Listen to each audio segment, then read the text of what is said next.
Bien, bienvenidos a la clase de esta semana. Vamos a estar trabajando la escala del pH. ¿Sí? Es una unidad que está relacionada a la anterior, que es un poco compleja, ¿sí? Así que vamos a ir avanzando de a poco. Vamos a empezar con la parte teórica y luego avanzaremos después a la parte práctica, ¿sí? En forma escalonada, ya que como dije anteriormente es una unidad un tanto compleja, ¿sí? Primero que nada nos vamos a preguntar qué es la escala del pH. Y para poder entender la escala del pH, lo que nosotros debemos primero saber es que el agua, sí, que es la sustancia más abundante en nuestro planeta, es la sustancia que nosotros tomamos como referencia para justamente crear la escala del pH y que es la sustancia más pura que hay justamente en nuestro planeta. Esa escala de pH sí que nosotros tenemos disponible va desde el valor de 1, en algunos casos a veces empiezan a contar desde el 0, yo cuento desde el 1, hasta el valor de 14. ¿Sí? Esa escala de pH, ¿sí?, me va a indicar qué tan ácida es una sustancia o qué tan básica es. Y ahora vamos a ir a explicar qué quiere decir esto.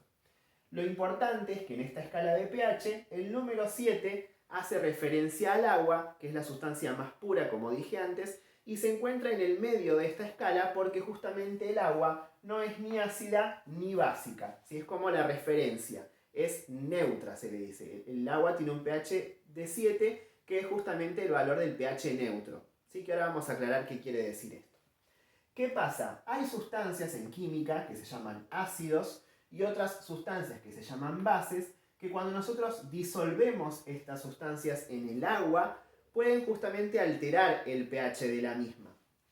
Los ácidos, cuando yo los disuelvo en agua, aportan hidrógenos positivos, que se llaman iones hidrógeno, lo que hace que el agua se vuelva más ácida, ¿sí?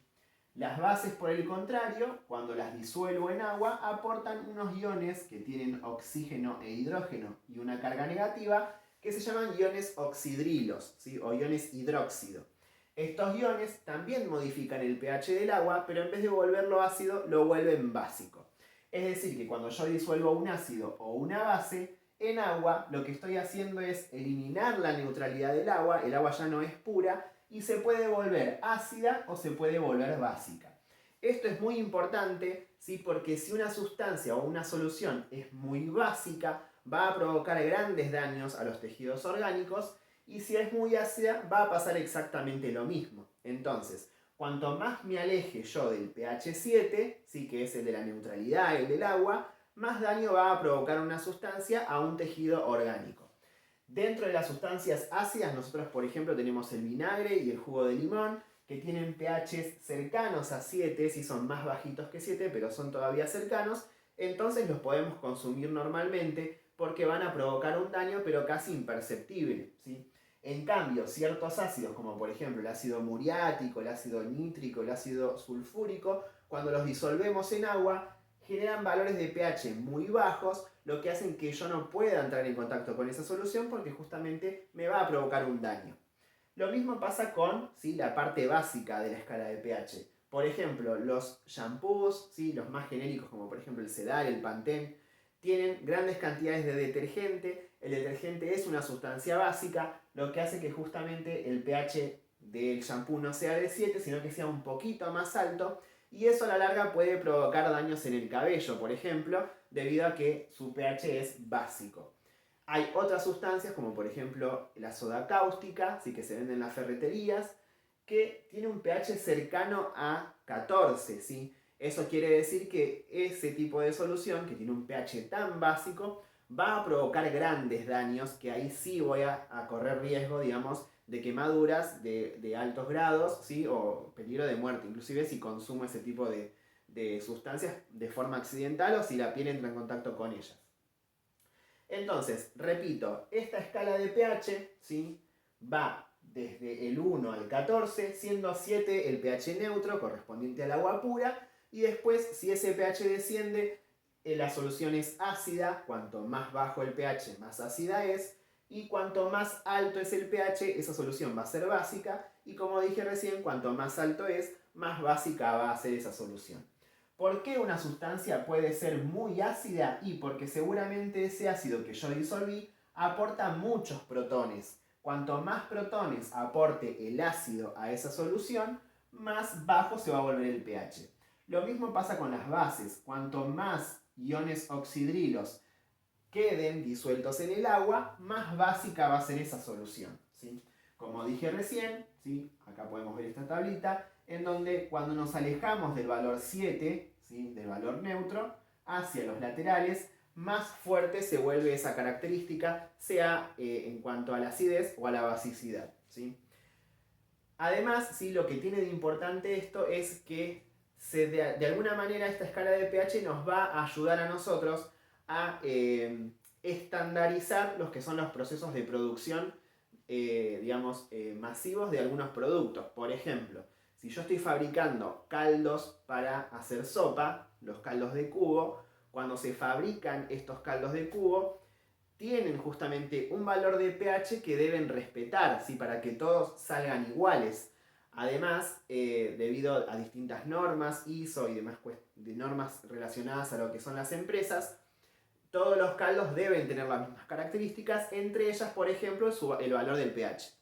Este valor de pH se debe controlar, ¿sí? Y va a tener que ver justamente con el producto final que yo voy a elaborar, ¿sí? Los distintos alimentos tienen distintos valores de pH y esos valores se deben controlar justamente para que todos sean iguales, sepan iguales, tengan el mismo olor, tengan las mismas características y propiedades, ¿sí? Esto pasa no solo en la industria de los alimentos, sino en la industria de los productos de limpieza y en los productos de higiene corporal. ¿Sí? La mayoría de los productos de higiene corporal tienen sustancias básicas y por eso debo controlar cuál es el pH de los mismos, debido a que esos productos después van a terminar en el cuerpo de una persona y si ese pH se sale del rango admitido y puede llegar a generar un producto de mala calidad, sí que no sea lo que yo quiero vender o que a la larga produzca alguna contraindicación o algún daño a las personas que justamente lo están utilizando.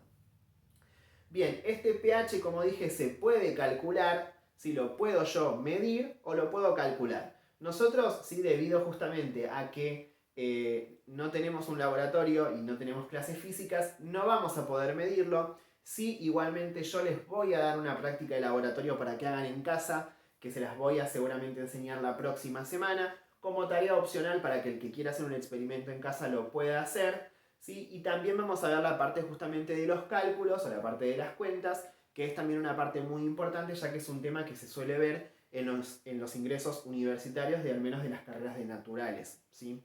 Estos cálculos van a necesitar la utilización de una calculadora científica, ya que tenemos que calcular logaritmos, ¿sí? No se asusten porque no es una cuenta muy compleja, pero sí vamos a tener que usar esa herramienta, de última de alguna aplicación que se puedan bajar al celular para que la tengan disponible para utilizar. Bien, por ahora nos vamos a quedar solamente con estos conceptos. Vamos a hacer algunas actividades de resumen y de indagación justamente sobre el pH y recién la semana que viene vamos a arrancar con lo que sería la parte práctica o la parte de los cálculos y la parte de la práctica de laboratorio. Así que cualquier duda que tengan, los invito, como siempre les digo, a usar los canales más rápidos que son Instagram o Facebook. Me pueden encontrar en Facebook como Nico Chersi. El Instagram ya lo conocen, que es el de Profe Chersi. Ahí las dudas se van a poder responder de forma con mayor celeridad, de forma más rápida. Y el mail utilícenlo solamente para la entrega de los trabajos, ¿sí? Les mando un saludo y espero que sigan bien.